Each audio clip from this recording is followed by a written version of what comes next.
Hello. I have terrible news for everyone. I thought of some more things I wanted to talk about Exceed. So you're all stuck with me for another length of time, probably a long length of time, given my proclivities as a orator. It occurred to me after definitely for sure finishing up all of the things I wanted to say about Exceed in the last episode, in which we talked about kit evaluations. God, we had talked about everything at that point, hadn't we? We talked about breakpoints, we talked about the speed curve, we talked about positioning, we talked about attacking and defending, we talked about how to evaluate both characters' kits and cards in hand, making powerful shapes, all in the service of making sensible plays. It occurred to me that we didn't talk about something that's pretty important to Exceed. I would say actually just about as important as everything else that we've been talking about so far, and that's boosting. Um, and the way that boosts kind of uh, filter into this decision making matrix that we've been developing, um, and how to evaluate both the strength of a boost, when you would boost, um, evaluating whether you should play something as an attack or as a boost.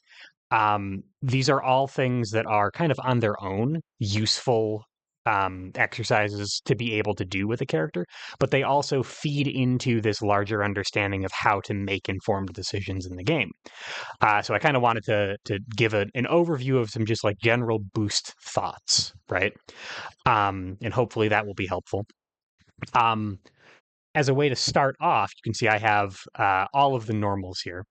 And then down here, I have many, many characters and their references. So I can, pull things as we go.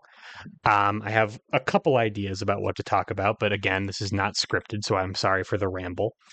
Um, so these are the normals, uh, identical other than art and maybe some templating on the top 75%.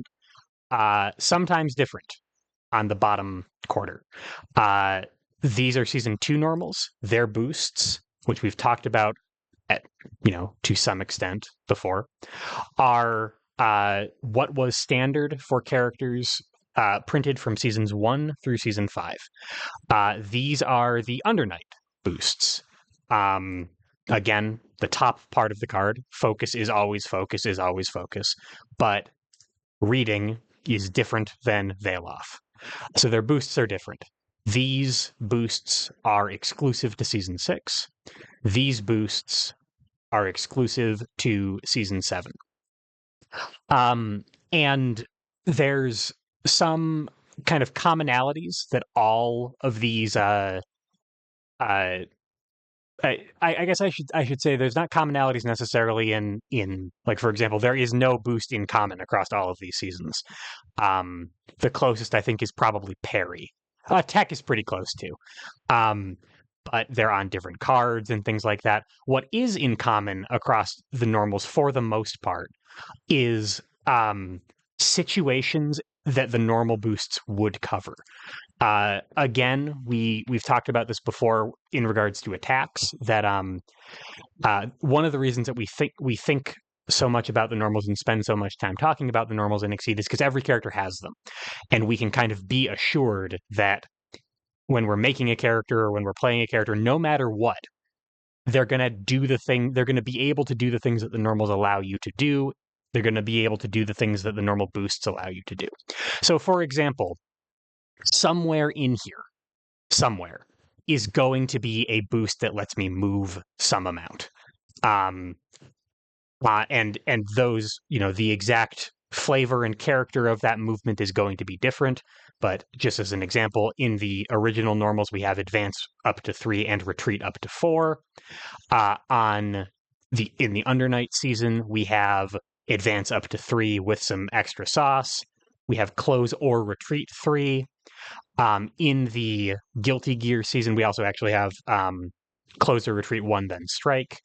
In the Guilty Gear season, we have area shift, which pushes or pulls 2. It doesn't move me, but it does move my opponent. And we have advance 3. So that's an example, right? That is something that basically every set of normal boosts ever printed, and into the future, should another Exceed season ever come out, we can assume that that is one of the things that a normal boost is going to cover in some way. And we can already start to intuit some ideas about um, how that impacts the particular play patterns of a given season. Sort of the joke is that Guilty Gear characters don't know how to back up because they don't have any ability to retreat on their boosts. They're pretty much stuck with cross or maybe some weird area shift shenanigans to make some space if they want to. Um, Meanwhile, we have the difference between having two separate boosts, one that allows you to advance, one that allows you to retreat, versus one that kind of covers both. That makes this in some way a more flexible card because it lets you pick a direction. These ones have the up to rider on them that allows you to actually pick your distance in a way that this doesn't. That for that you'd have to use respect. This one also doesn't let you advance; it only lets you close. So in some ways this is more flexible. In other ways this is more restrictive, especially because if you use it in one way, let's say for example I use air dash to close, and then I want to retreat later. Well, this card was my retreat boost as well. In original Exceed, that was not true. So there's little nuances in how these boosts work, and how they inform the play patterns of the season. Another very obvious example that we don't really even have to look very hard to find is that numbers were just bigger in original Exceed. We can see, for example, that among Under Night, here's an EX attack boost, Superior, which is very similar to Badass in the Guilty Gear season. That's one for every stat except for range. And that is it, except for just defense, which is +3 armor and is very rarely used because sweep is really good. Meanwhile, in Guilty Gear, we have +1 power on a pass turn boost. We have a cancelable Badass. We have Faultless Defense, which is +4 guard, and that's it. In original Exceed boost, we have +2 power, +1 armor, +3 guard, which is close enough to Faultless Defense that we should probably just compare the two, and then +2 speed.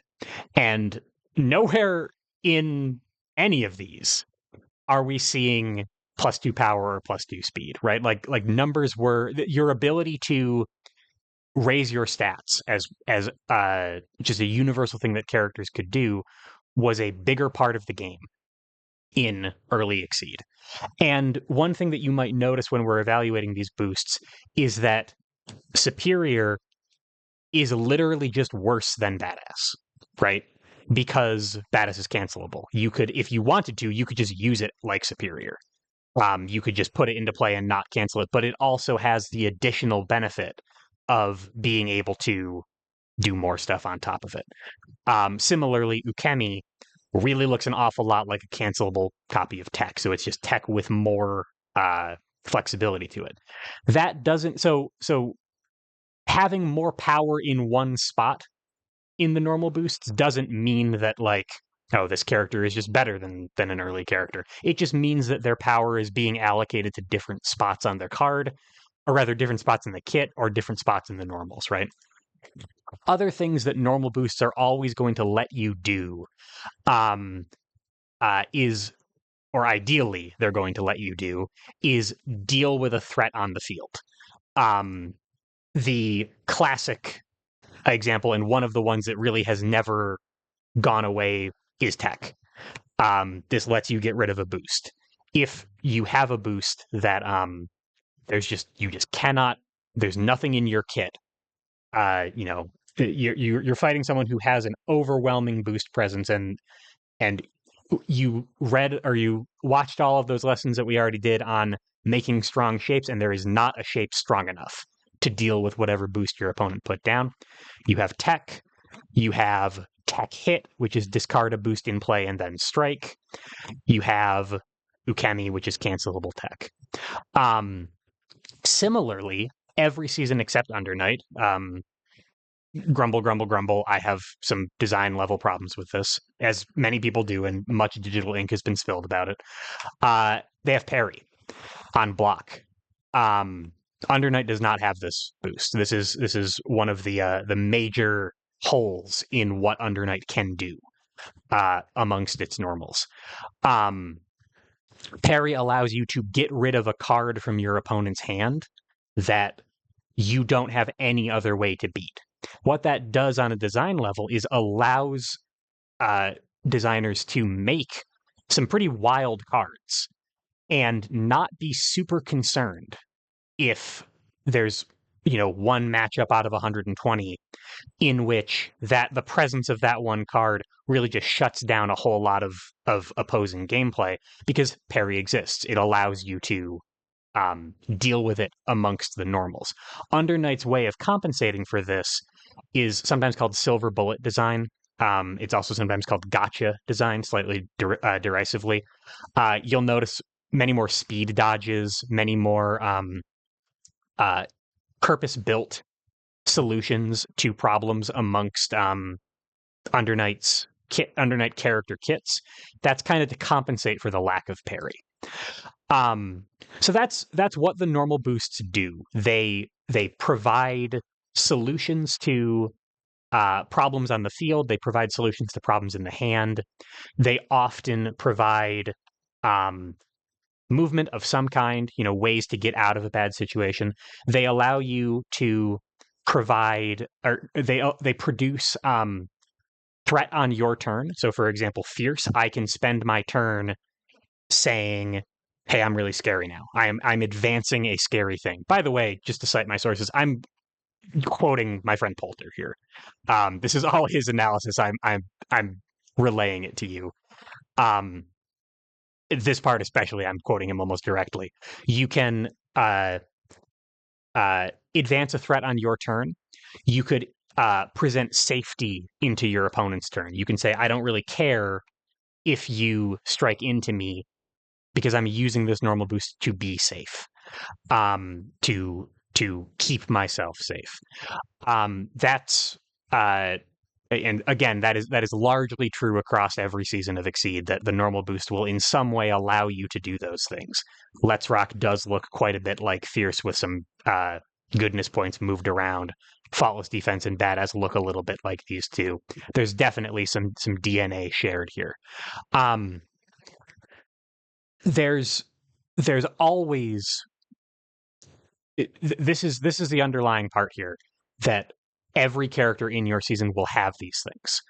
And when you're looking for what to do with your own special boosts or ultra boosts, your kit's boosts, look for what they offer in addition to or in contrast with the normal boosts. If you have something, this is true of your attacks as well, actually.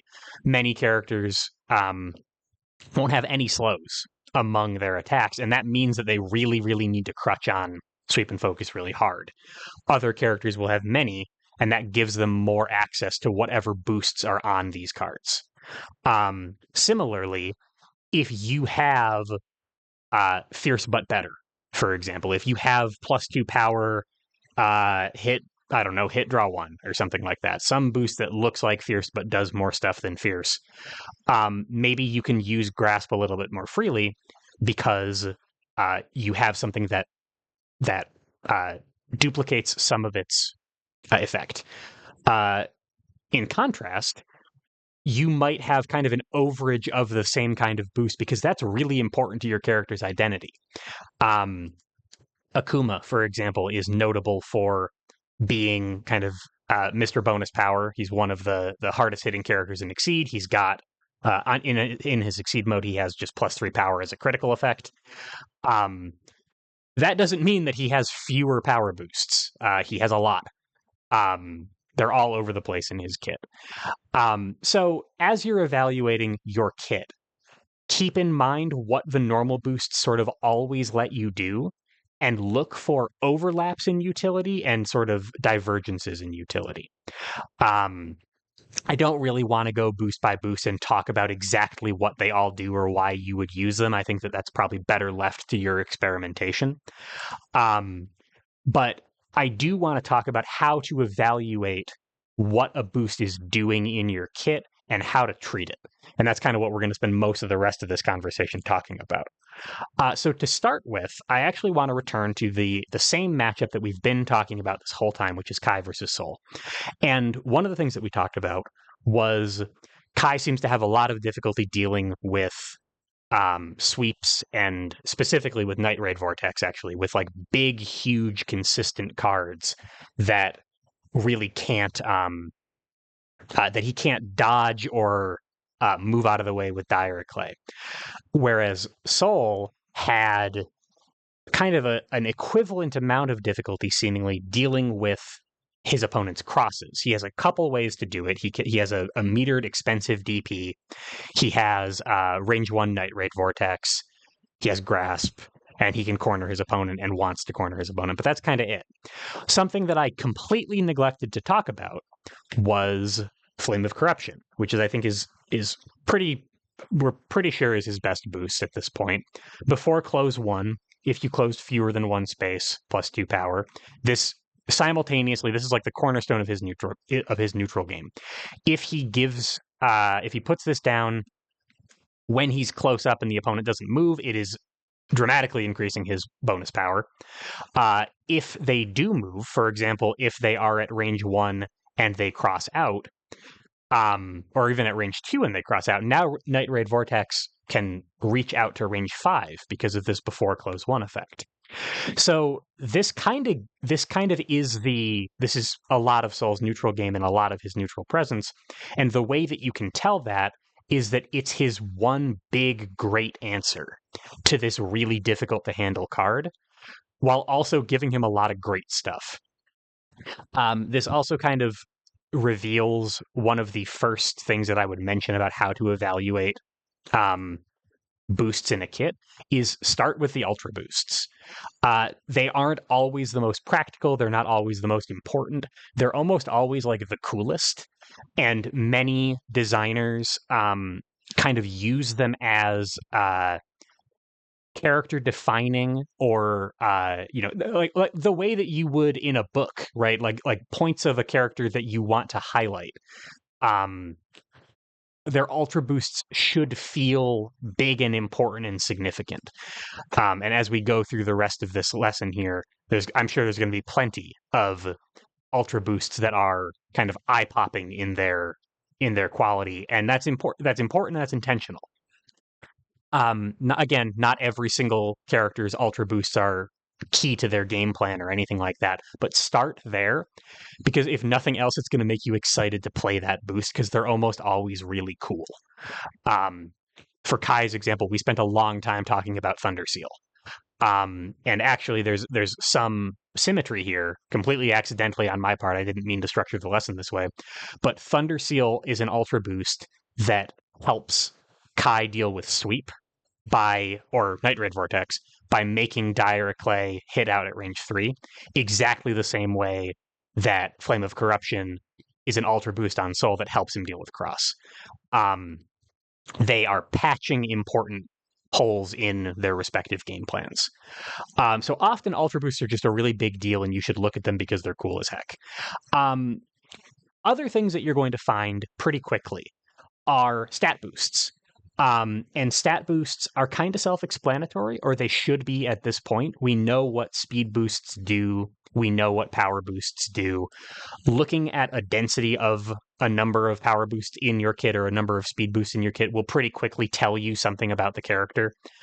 We don't have them on the field here, but like Chip, for example, from Guilty Gear, has, I think, 150 speed boosts in his kit. Yeah, he's real fast. That makes sense, right?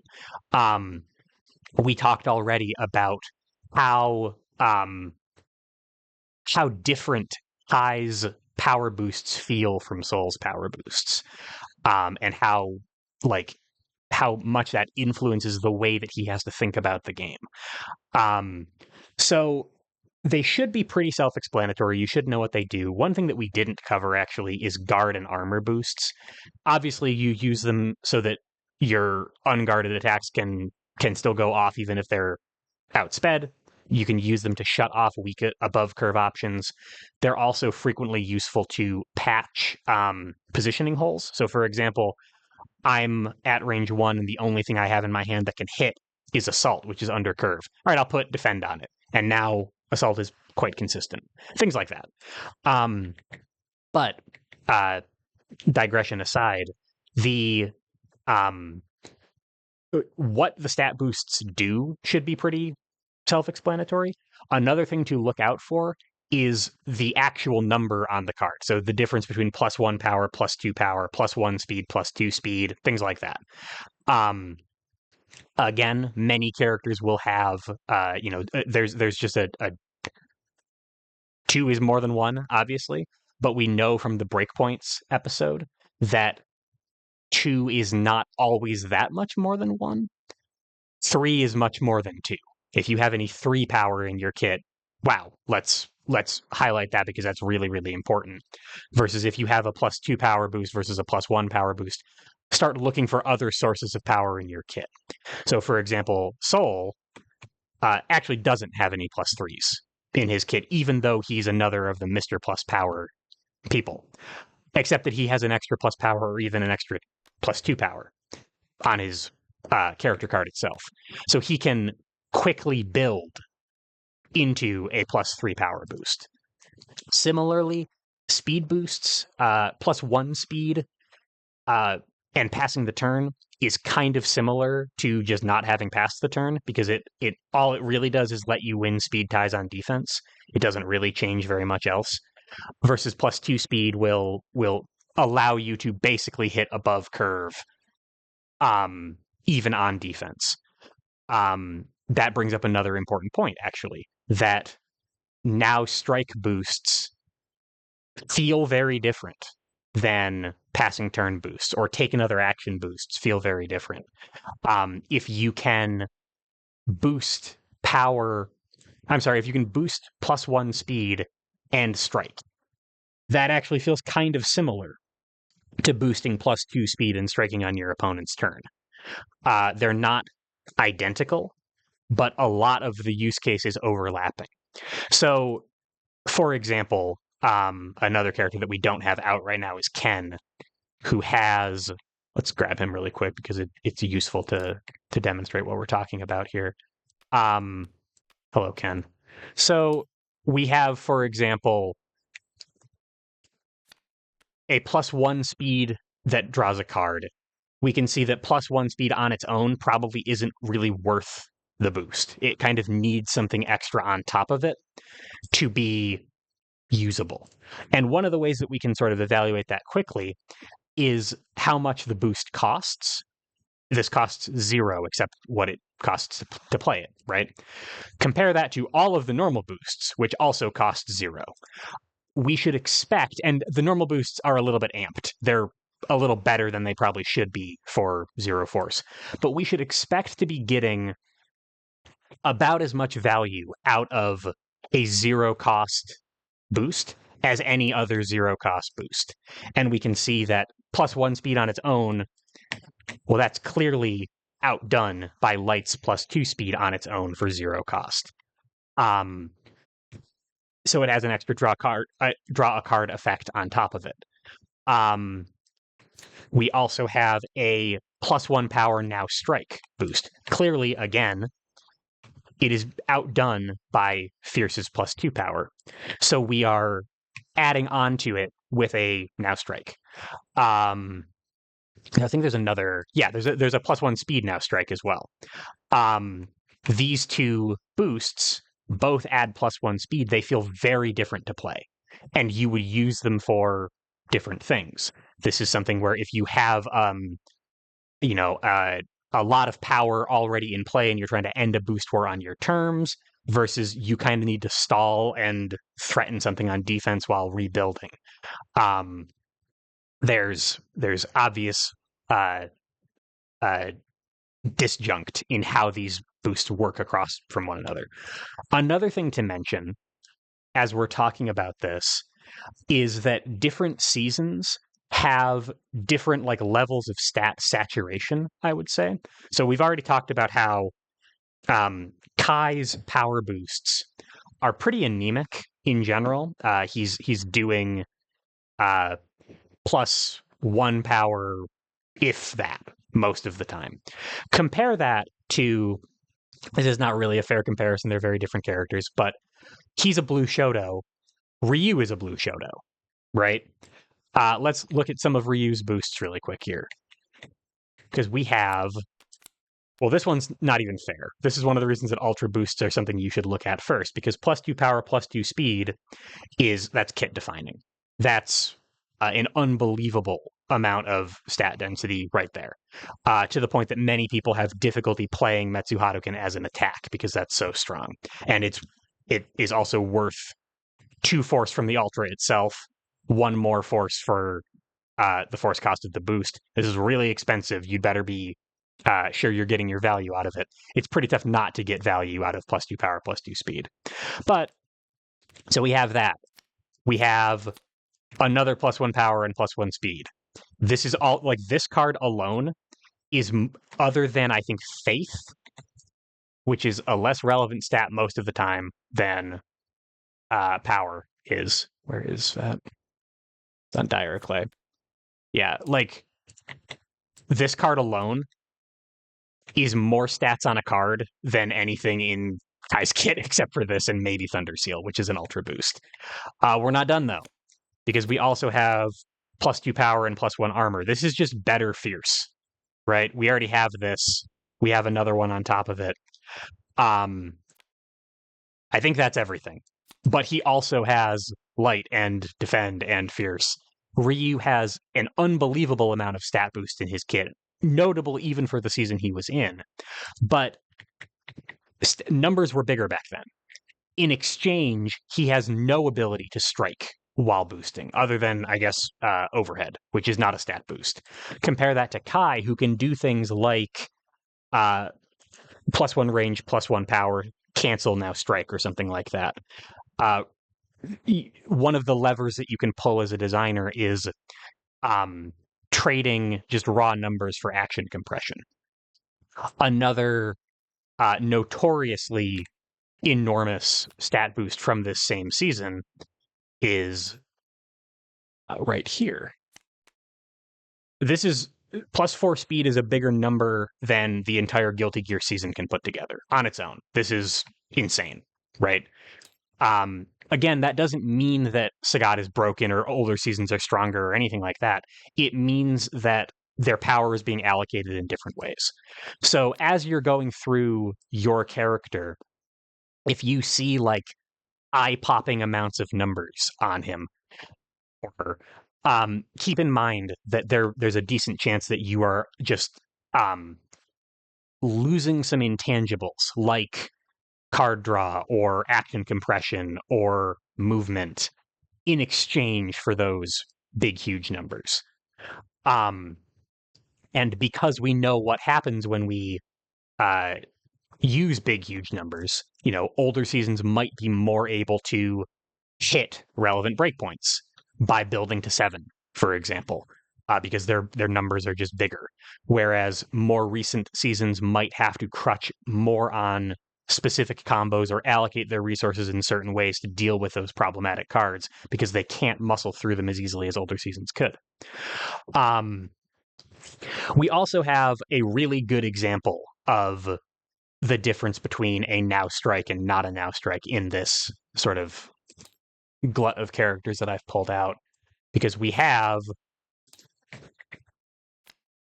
these are the same boost, right? +1 power, +1 speed, +1 power, +1 speed, except this one affords you a strike. And it is an ultra boost and not a special boost, and it is an additional force on top of that. So again, the fact that Kai can just do this, he can just say +1 range, +1 power, and strike, or even just +1 speed and strike. That's, yes, it costs him a gauge, but that on its own is a pretty big deal. So don't underestimate the importance of action compression and things like that in your kit or in your character's kit. So those are stat boosts. Again, they're pretty self-explanatory. Similarly, movement boosts are often pretty self-explanatory because you can kind of count how good they are by how many spaces they move.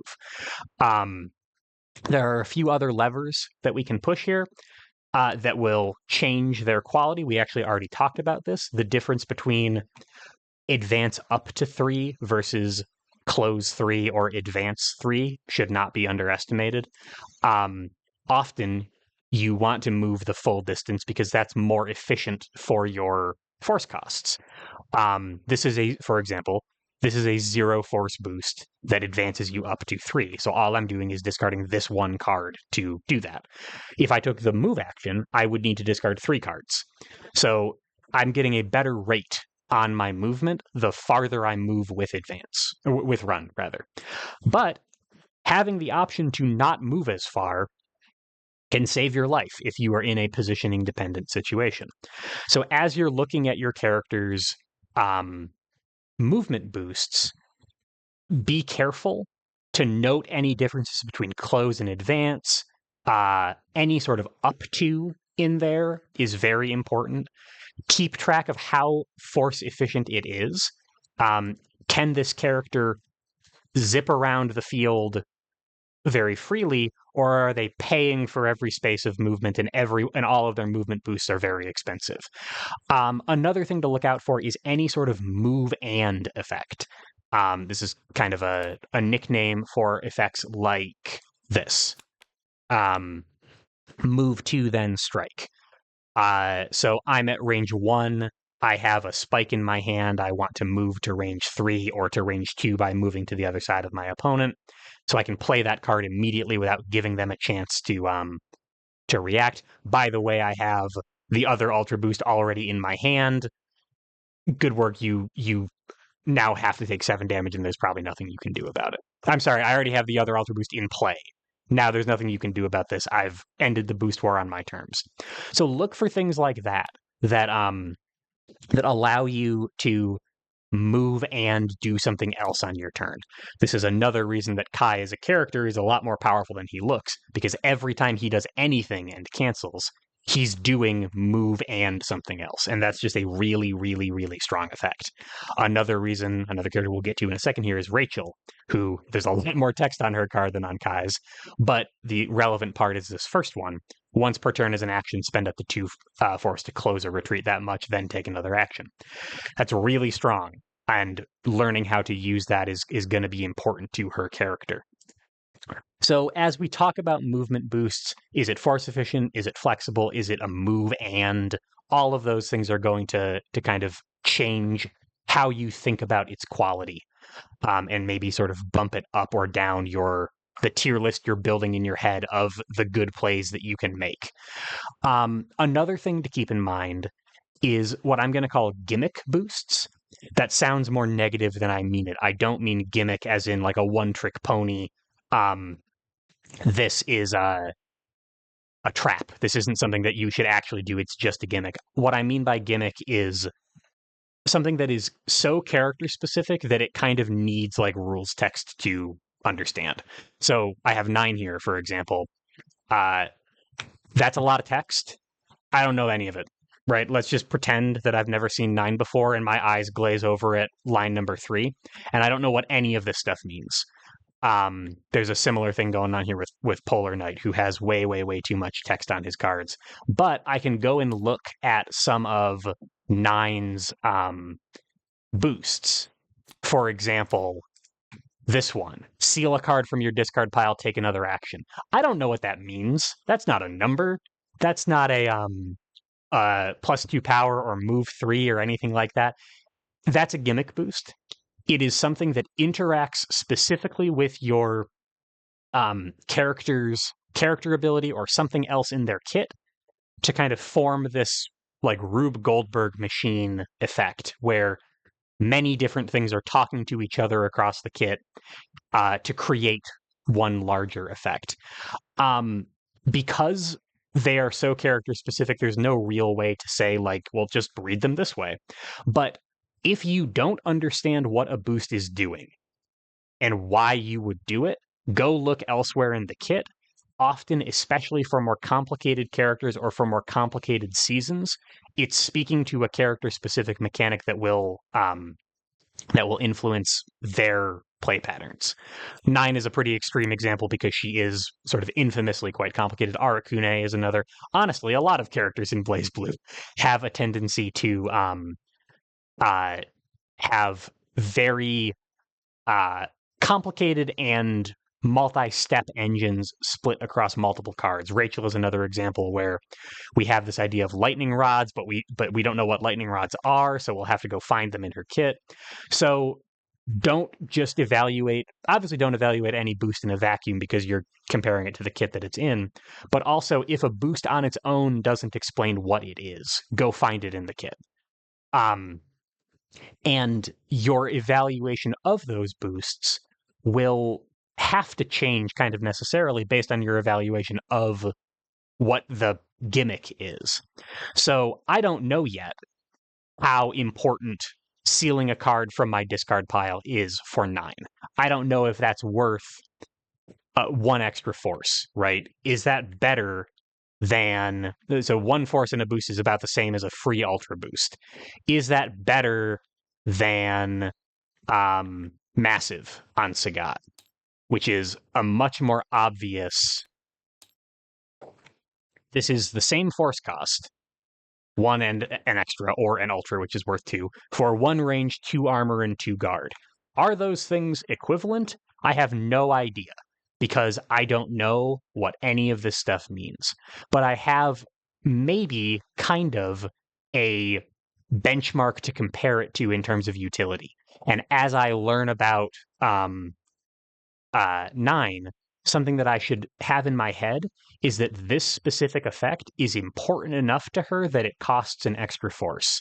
Or this specific effect is important enough that it costs an extra force, and that's a weakness of hers, or something like that, right? The cost of it is important, and I can, even if I don't understand what the effect is, I can compare it to an equivalently costed effect to get some insight into what sort of the average threshold of power I should be imagining it to be is. And that could give me some insight. Another thing to note about the Blaze Blue season is that their economies tend to be very difficult.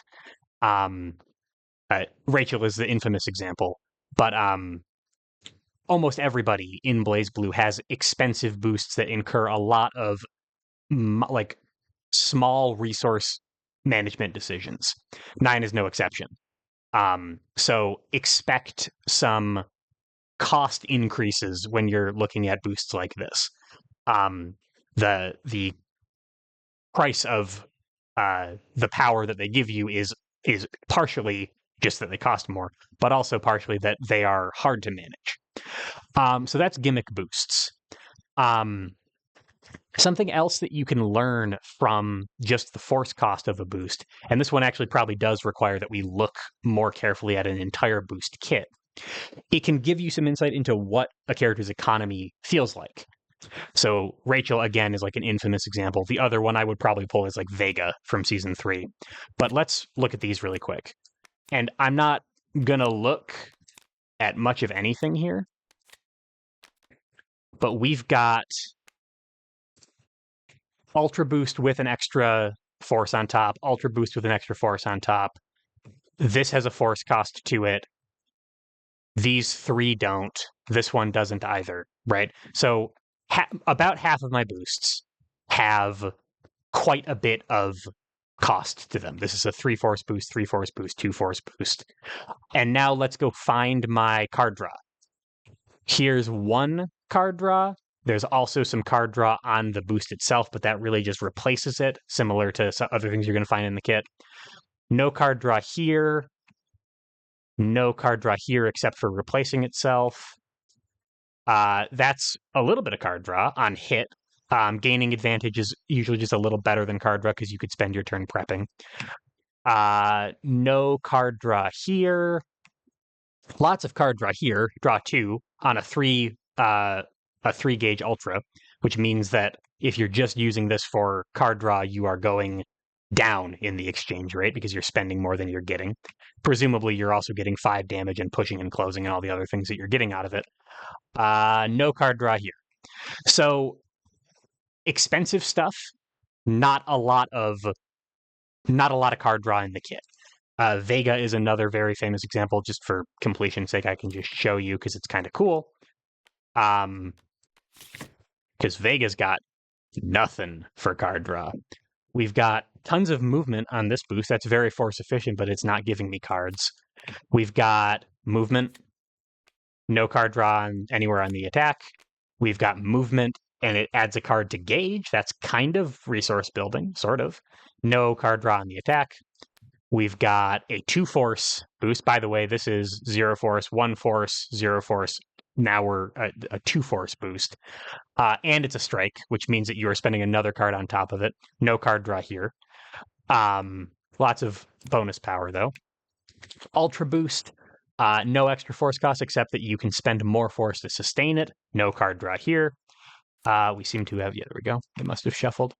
1 force move 3 and some boost recursion. No card draw here. 1 force ultra boost for range and critical, and force expense on top. No card draw here. So this is a very extreme example. Vega's economy is incredibly difficult to manage. And you can intuit that just by looking at how expensive his stuff is to play versus how much card draw he has in his kit. So we can intuit from just looking at this that all of Vega's resource decisions are going to be kind of high wire.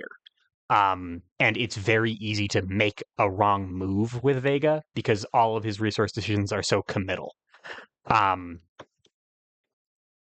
So that's, again, kind of just a useful thing that you can figure out from just looking at what your character's boosts look like and what it tells you about your economy. Another thing to look for on the subject is any sort of concentration or dispersion of effects in a character's boost kit. So, for example, again, this is a kind of extreme one. Where is, Polar Knight's right here. Let's move these real fast. Excuse me, Rachel. Put her back, get Polar Knight.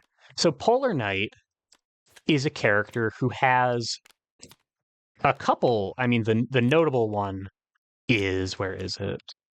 Dashing through. This is advance or retreat up to 6. And then some other text that is some gimmick stuff that we don't actually understand. But 0 force for 6 spaces of flexible movement in either direction is unreal, right? Nobody has that. The really mobile characters don't have that. And then you look at every other boost he has, and there's no movement anywhere. Right, so I have some card draw, I have a block effect, I have some reach, which is with a strike, I have whatever this gimmick is, I have whatever this gimmick is, I have power while striking. I have no other movement anywhere in the kit, and it's all concentrated in huge quantities on this card. Similarly, I have very little card draw in my kit, except for this, which is a crazy amount of card draw. This is usually worth at least 4 cards. And a fun nuance about Polar Knight is that you really want to use both of these attacks. And we do have one other source of card draw in my kit in, I think it's a Shovel Charge. Yeah, which has sometimes it draws cards on hit, draws extra cards on hit, I should say. It always draws at least 1. These cards are such good payout cards that I really don't want to use their boosts. So I want to really focus on hitting with this. You can see very quickly how these decisions kind of snowball into a understanding of what could be a playstyle. Compare him, who has basically 1 card that does card draw and 1 card that does all the movement in the world, to like Anji, for example, who I've got over here. Because this is reading, we've got, including the attacks, right? But we have a close 3 on the attack. We have draw 3 and opponent must discard 3 on this attack. We have draw 2 on this boost and draw 1 and some movement on the boost, on the attack rather. We have advance or retreat 1 on this boost. We have advance 3 on this attack. We have retreat 2 on this attack and close 1 and draw 1 on this boost. We have close 2 on this attack and push or pull 1 on this boost. Not only does he have a lot of card draw and movement, they're all scattered throughout his kit. So no one resource decision is going to be as punishing as trying to figure out whether I really do need that 6 spaces of movement or not. Because Anji's a dancer, right? And Polar Knight is a guy with a cow catcher, who's 7 feet tall and 300 pounds. They're going to move differently. So don't just look for amount. Look for dispersion amongst the kit.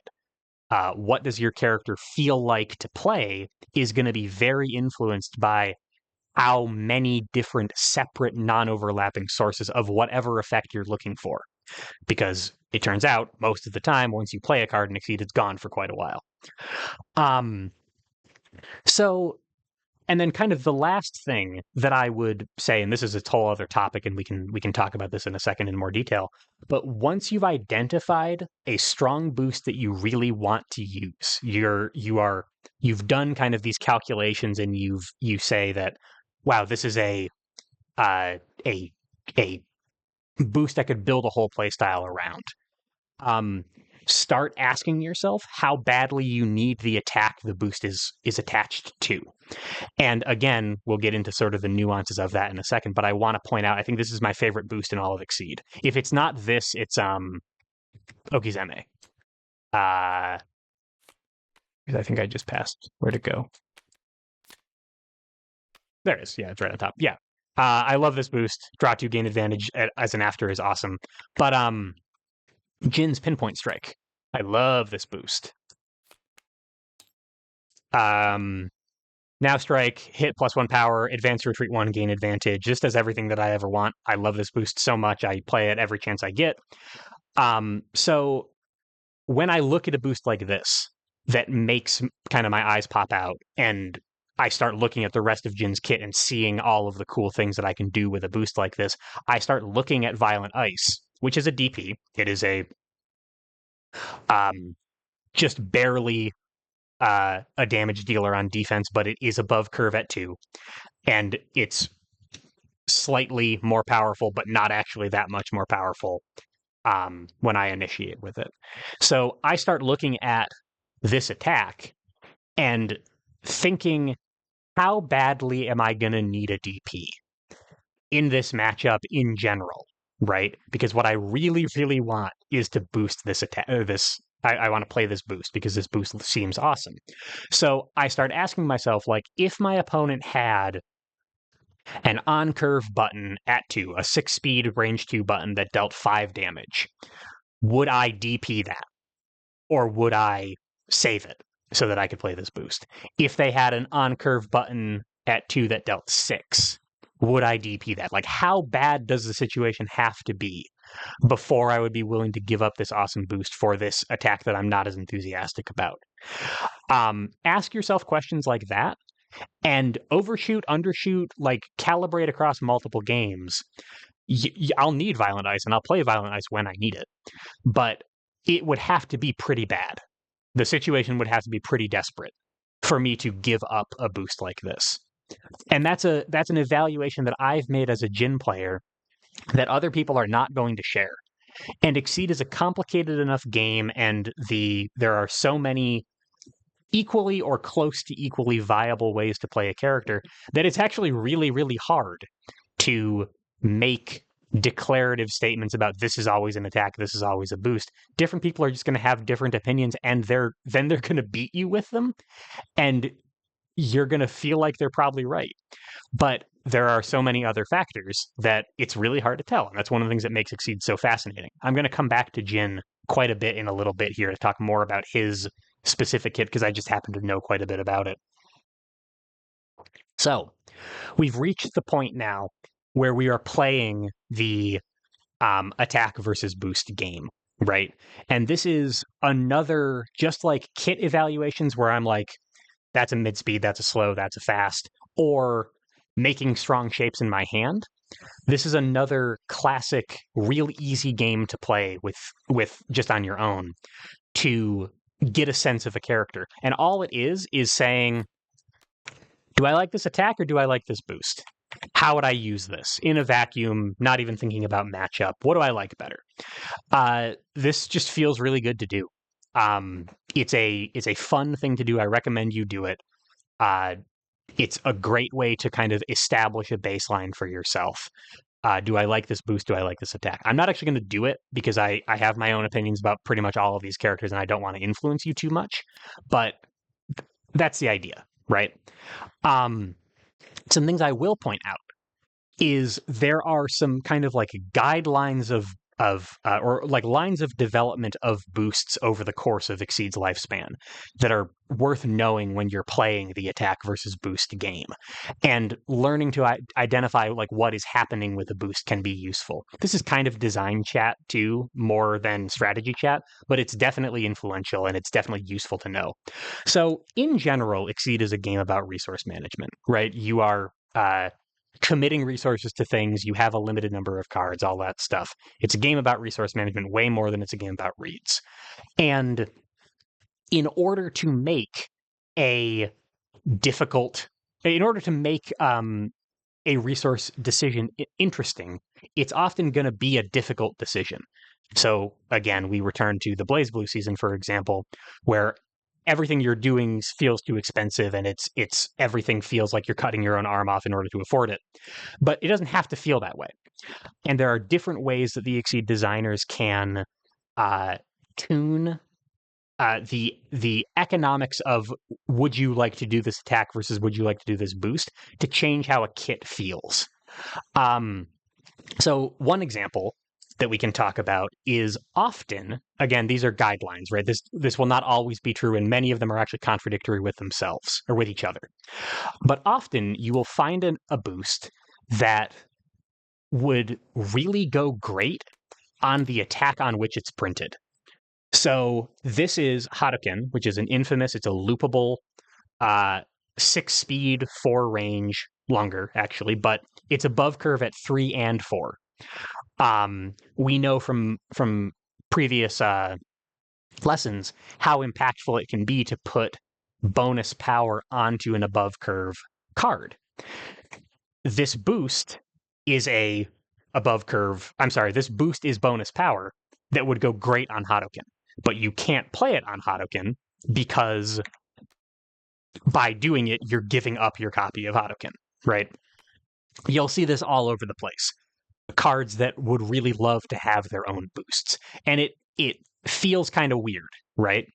Something else that will often happen with those situations is sort of the opposite. And sort of strangely, Hadouken has both on the same card, which is kind of cool, which is boosts that are really, really useful in exactly the situation that the attack wouldn't be useful.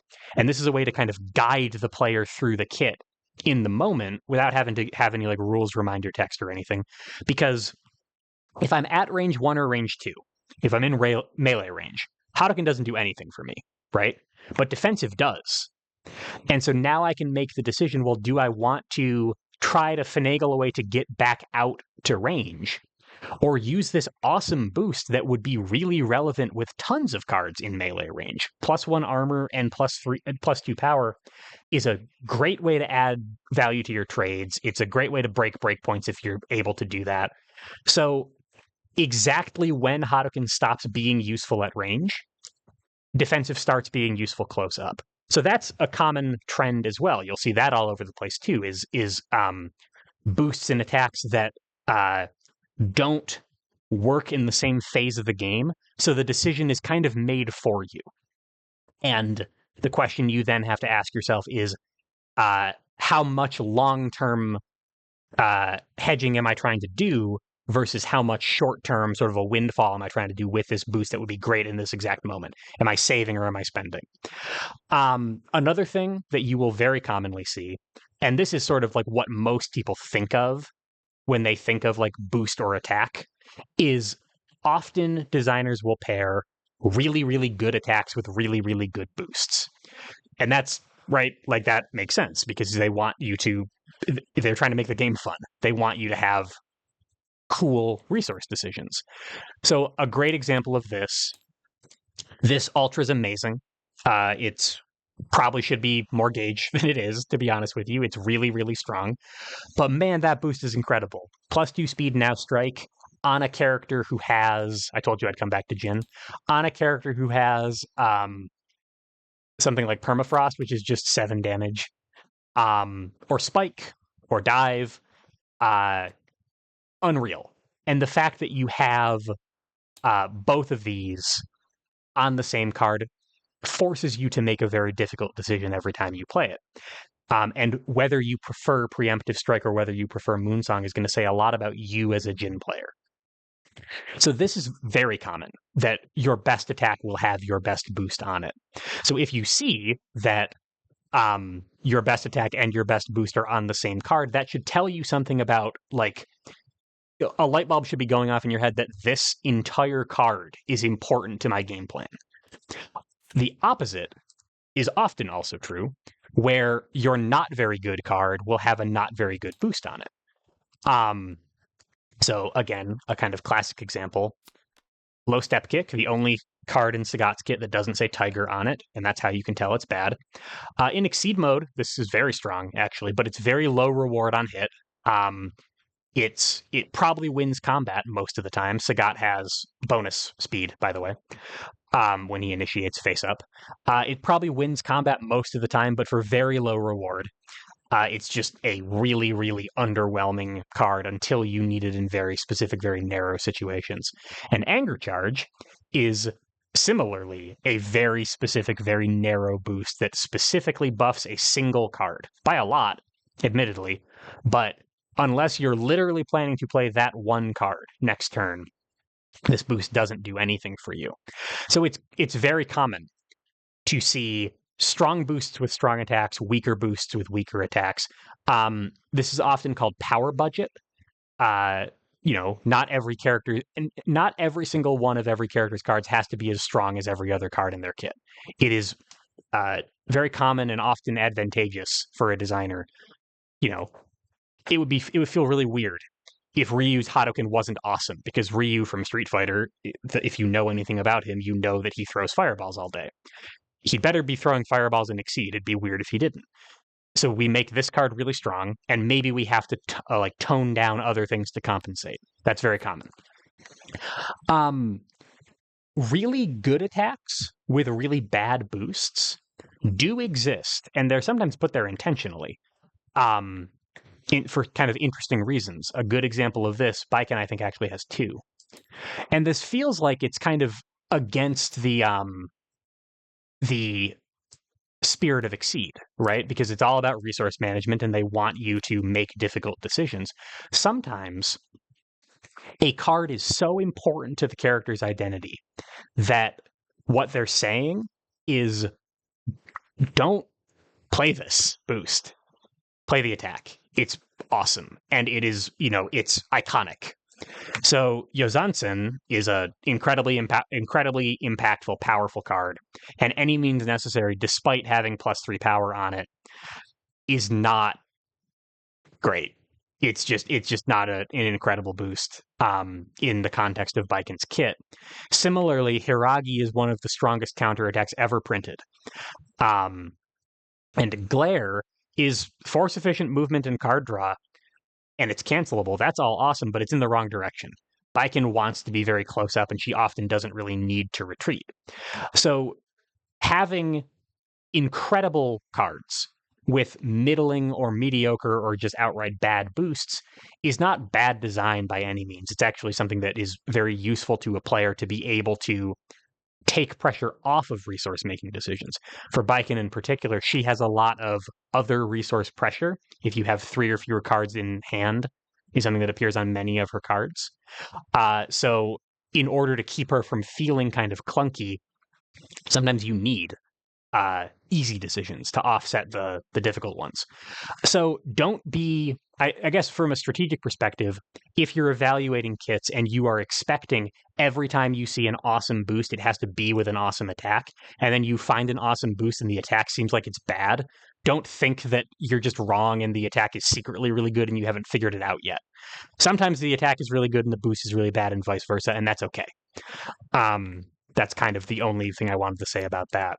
Um, other boosts, other like common boost themes that you'll see, boosts that pair really, really well with a specific attack. We try to avoid this in Exceed design in general, where it's like, here's your bespoke combo that the designers thought of. That's like, this is obviously what you'll put this card on, what you'll put this boost on. We made the decision for you.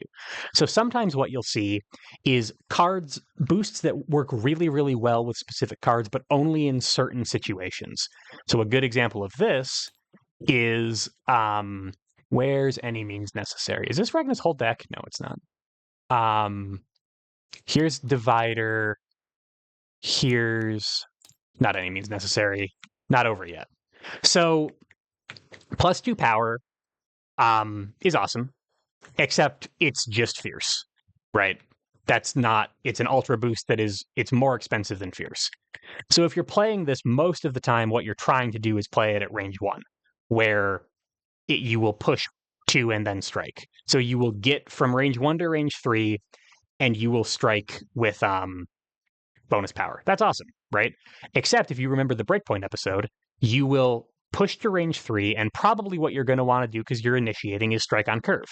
And if you strike on curve, you will strike with Assault, because Ragnar doesn't have any other, I think, relevant on-curve options that hit for more than Assault does.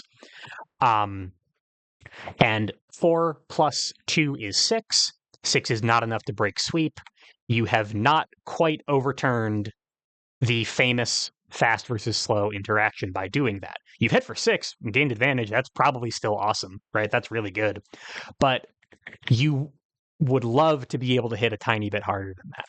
Meanwhile, you have this card, Inferno Divider, an infamously strong DP, that hits for 5 when you initiate. So, awesome. 5 + 2 is 7. I can hit above curve at range 2 with this combination of cards, except that Not Over Yet pushes my opponent too far away to use Inferno Divider. So that combo doesn't work unless I have my opponent cornered, because then let's just pretend that this is Ragna, I guess. If I'm in this situation and I play Not Over Yet, push 2, they run into the wall, they can't be pushed any farther, Inferno Divider takes 7. So sometimes cards and boosts synergize together, but only in very specific situations. Other times, you will find cards and boosts that seem to like actively not synergize together. And that tells you quite a bit about a character too. We already talked about both these cards, and I told you I'm going to talk a lot about Jin because I like him. But Moonsong and Pinpoint Strike. So we have an above curve at 3, 6 damage button. That's already awesome. And I would love to be able to make that unbeatable by attaching bonus power to it, right? And I have Fierce. I could make it hit for 8 if my opponent doesn't move after I've done that. I could put Pinpoint Strike on it and pay quite a bit of extra force to hit for 7, but one of the things that I'm paying that money for is gaining advantage, and Moonsong already gains advantage. So this combination of cards has a redundant effect and is very expensive. So that doesn't feel great to play, and you're losing quite a bit of value of this boost by doing that. So sometimes what feels like kind of the perfect combination of card and boost is either too expensive or like just perfectly statted enough that you can't do it. And that's always intentional, right? Like that's a specific thing that the designers thought of. It indicates that there is often like look elsewhere, because the combo, there has to be something that you can do on with this boost, and it's probably not making Moonsong better. Look for other things you can do with it, because the designers are telling you that this one doesn't really work the way that you would like it to. The last one that I want to talk about, and then I'll wrap it up, I promise, is kind of matchup boosts. And those are boosts that don't really feel like the character needs them, but they are really important to make sure that they have like a stable spread of matchups across. Again, there's 120 characters in this game. And just like with parry being this boost that allows us to solve for problems that the designers didn't know they had, when, not everybody, like when you make a character, you don't have to test them against all 120 matchups. One of the reasons why is parry exists. But often there are matchup boosts or matchup cards that you really don't need to worry about most of the time, except in specific matchups where they become really relevant. So a great example of this is Mei, who has Great Yamada Attack is a pretty niche ultra. 3 gauge for a fairly inconsistent 6 damage with an after close 3 on it is not amazing. So you would probably really only use this if you needed stun immunity, right? If you need stun immunity, you probably know. And you're probably up against a character like Soul, for example, who might be hitting you so hard that you need to be able to hit back through it. Meanwhile, Charge is close 3. You may spend 1 force if you do strike. Mei has a ton of close effects in her kit already. She's got Mr. Dolphin, she's got Totsugeki, she's got Anchor Swing, and many characters in the game are going to be fighting with her where they're comfortable, which is often ranges 1 to 3 anyway. So this boost is really only there. It is technically force efficient movement, just barely, although you are spending extra in order to strike. So it's quite pricey on a character whose economy is okay but not incredible. You're really only using this if you're being like hardcore zoned by like Axel, like range 8, he's throwing stuff at you from across the board. Otherwise, you can probably just ignore this boost, because most of the time you won't need it. When you do need it, you will know. Those are matchup boosts. So that's kind of, I went through before I started this lesson and sort of just went through all of the trends in boosts I could think of and just sort of laid them out. Again, this is kind of design chat, but I think that these kinds of trends are very useful, at least to me, in like reading the language of Exceed. And we've talked before about building our vocabulary. Exceed's design is not random. It's very specifically laid out to feel a certain way and to be balanced a certain way almost all the time. And the more you know about like how much force should this +1 power now strike cost me? Oh, it costs less for this character. That matters. That's important. That's a good thing this character can do. I'll keep that in mind.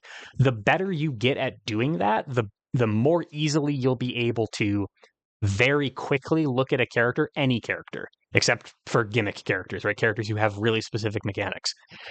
Any character, and pick them up and say, oh, okay, I understand sort of the exchange rate of force to damage or force to card draw or force to speed or anything like that, or turns to speed. And then you'll be able to start making informed resource decisions. So hopefully that kind of idea is helpful. The last thing I want to mention is playing the resource allocation game with yourself. So we've already played fast, mid-speed, slow. We've already played making strong shapes. We've already played attack versus boost. This last one is thinking about what things in your kit are strong enough that you want to spend your very limited resources on. So assume over the course of a game that you are going to be able to build like 3 to 4 excess gauge, right? Maybe 5, maybe some characters 8, right? Some characters print gauge like crazy. Shoutouts to like Hyde from Undernight. But, you know, upkeep from changing cards, upkeep from moving around with gauge, uh just over the course of a game, expect that you have earmarked like probably let's say 4 or 5 gauge for cool stuff that you want to do. Or you've earmarked some amount of extra cards, extra force for cool stuff you want to do. Find those things and figure out how much, whether they're worth the resource cost, and sort of like budget yourself. So again, I'll do this with Jin because he's a character that I know decently well, and I'll actually lay everything out this time. Let's ignore his astral for now, just because there's more to it than that. But so let's see. Not gonna look at anything super fast or anything super in depth. We already know I like Moonsong, I like Preemptive Strike. We have above curve at 4, and we have an ignore armor boost. I will keep that in mind. I also noticed that I have hit add this to gauge, so maybe I'll need a little bit less gauge than I think I do. DP versus my favorite boost in the game. Permafrost, which is 7 damage on a special, versus a very force efficient Cool Under Pressure. So that's a lot of card draw and some bonus stats. That's quite good. Ice Blade is a cross catcher, scorn. I don't really know how to evaluate that, but push 1, draw 1, take another action. I don't know, that sounds like kind of medium to me on kind of a medium card, sure. And then Dual Ice Strike is, I've mentioned before, this is basically block. It's like a low reward, mid-speed counterattack hybrid. Flying Ice Strike, the opponent cannot move at the end of your next turn, add this to your gauge. That's pretty expensive at 1 extra force. But hey, if I can set up a checkmate with it, that sounds pretty good. So I'm not thinking about every single combination here. I don't. Oh, and I'm sorry. I also have Ice Fang, which is a projectile that we've never covered, even though we've talked about it 2 times now. And we have Power of Order. Both players draw or discard until they have 4 cards in hand. I'm going to continue. I feel like this boost is very medium, and I'm not a huge fan of this attack either, although I'll definitely play it. I'm not going to do like a super in-depth analysis. You could watch a whole Jin guide on that. I have one on my channel. Shout out to Banna, who taught me, and Polter, who helped teach me. All I'm going to do is identify like standouts here. So Moonsong seems awesome. Preemptive Strike seems awesome. Pinpoint Strike seems awesome. Violent Ice seems much less awesome. So I'm willing to make this consideration already, right? Permafrost seems really good. 7 damage on a special is really good. Cool Under Pressure seems like a legitimate competitor for it. So I'm going to put these 3 cards down here, and I'm not sure what to do with this one yet. I'm not sure what to do with this one yet, but I am sure what to do with this one. And I'm going to ignore these for now, right? Just don't think about them too hard. Now, I'm going to just think about, well, okay, and actually, probably also worth mentioning is Jin has a character ability, which is he can spend a gauge when he attacking or defending, to get extra cards in hand. And when he exceeds, he draws a bunch of cards, and then gets to draw more cards and more cards and more cards. And when he hits the opponent, they discard cards. So we can see this exceed cost is obviously in competition with this Ultra, as all Ultras and all exceed costs are. Let's pretend that I really only have enough in my budget for one of them and I have to choose. Okay, for now, I'm going to ignore my exceed ability and just say I'm going to focus on Moonsong as my payout of choice. Okay. Now, that means that I might be crutching on this a little bit less than I would otherwise, because we got done saying a little while ago that combining these two together is actually sort of awkward because they both gain advantage and there's some overlap in utility there. And they're expensive as heck, right? So maybe Violent Ice is just a really consistent way to get gauge because I need some gauge to play Moonsong. Okay, I'll think about that. I still love this boost. I'm sure situations will come up when I can grasp somebody or sweep somebody and get really, really good value out of it. Permafrost, if you have more cards in hand than the opponent plus 2 power, that's really what I want this card for, right? I want to hit for 7 stun sweep really, really badly. Well, that's going to be really hard to do because having more cards in hand than the opponent, even with this as my rider, as an after rider where I draw 2, the after is not going to help me hit because hit comes before after. So I'm going to have to already have had more cards in hand than my opponent. And my opponent knows this is scary. They can just play around it. They can just prep a little bit more often than they otherwise would. And maybe I can take advantage of that because they're going to play a little bit more passively. But it's going to be really difficult for me to play this card because I'm giving my opponent a lot of agency in what the outcome is here. So maybe as I'm doing this kind of slow and steady, just building gauge, playing strong plays, and building to Moonsong, maybe I'm going to leverage Cool Under Pressure a little bit more because it's just a really solid, easy to use, easy to apply boost, and this attack feels very awkward to play. Okay, I've got a game plan. Awesome. By looking at the cards that I've identified as being particularly important, I'm going to take this into a game and see what happens and try to run it and see how it works. What would happen if I made these evaluations differently?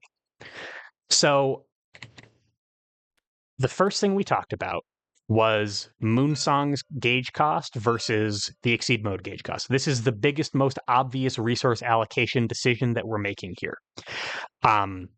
What if we chose differently? What if instead of this, I'm not playing Moonsong anymore, I'm exceeding instead? Okay, the opponent must discard a card, and I draw a lot more cards that way. Well, if I can chain a couple hits of advantage together in Exceed Mode, my Exceed Mode is time limited, by the way. If you've never played Blaze Blue, I'll have this ability for 3 turns. Over the course of those 3 turns, I'll draw probably 7,000 cards, and my opponent will probably discard between 3 and 5. If I do that, if I chain advantage a couple of times so they can't prep and end it with Permafrost, well, that hit effect on Permafrost seems much more realistic if I'm in Exceed Mode. So maybe I'll use that a little bit more aggressively and ignore Cool Under Pressure a little bit more. Exceed Mode Permafrost feels easier than Basic Mode Permafrost does.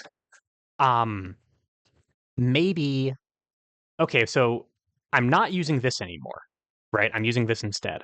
So that frees up my Preemptive Strike. And wouldn't you know it, Preemptive Strike plus Permafrost is an on-curve 7 damage, all at now strike speed. And I don't have any pressure on my Moonsong anymore because I'm not using it for that. Wow. I feel like I just found a combo here. So you could be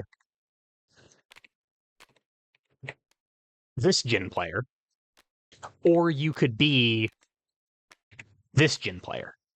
And they're completely, and I will tell you that the 2 people who taught me Jin, Banazama likes the first one, Poulter likes this one. They're completely both viable options, Exceed's a cool game, right? This is one of the reasons I like it so much. But you could be either of these Jins, and just making that one big resource decision has a cascade effect about through, this is half of his kit right here. It just changes all of our evaluations of everything else that happens because we don't have the money to do everything. So do that. Go find your character make a resource decision, and then feel how other cards in the kit are going to be impacted by that. For Jin, well, I really want to use Permafrost when my opponent has low cards in hand. I want to use my Exceed ability to reduce the cards in hand, and ideally I want to take a lot of turns in a row so they can't prep in between. Well, here's something that gains advantage as a boost. So I will leverage that. Because I have more, I'll leverage this rather. Because I'm going to have more cards in hand in Exceed mode overall, maybe I can afford to spend some of them on this force cost. So I don't need to dip into my gauge that was previously reserved for Moonsong. So I'll be able to splurge a little bit because I have extra cards, so I can afford Pinpoint Strike more easily without sacrificing my long-term payout. So maybe I'll be able to use this a little bit more as this Jin than as this Jin, right? So all of these things are interconnected decisions, and you can only really think about this stuff and really make this is the informed decision making that I'm talking about, and I've spent the last like 5 hours of my life talking about. You can only get here if you know breakpoints, if you know the speed curve, if you know how much different now strike is versus passing turn, if you know offense and defense, if you know positioning and how to set up. This is a time limited Exceed mode. I probably should try to corner my opponent so they can't get away from me and just run out the clock. All of those things need to be in your mind as, like, again, part of your vocabulary. So you can take the game and start doing this with it. You start doing this with it, you start figuring out whether something is a fast and mid speed or a slow, you start figuring out whether you want to play something as an attack as a boost, you start figuring out how you can build sevens or make something above curve. Now you're playing Exceed, right? Way, way better and hopefully way more fun than what you were doing before. That's all I got. I'm sure maybe someday in the future I'll think of another thing to talk about. Exceed has a lot of nuance to it, as you can tell. I like to talk about it. But as always, I hope this was fun. I hope it was informative. Yeah, let me know. If you have a topic you'd like me to ramble about, I can probably make that happen. I'll see you all for the next one. Goodbye, everybody.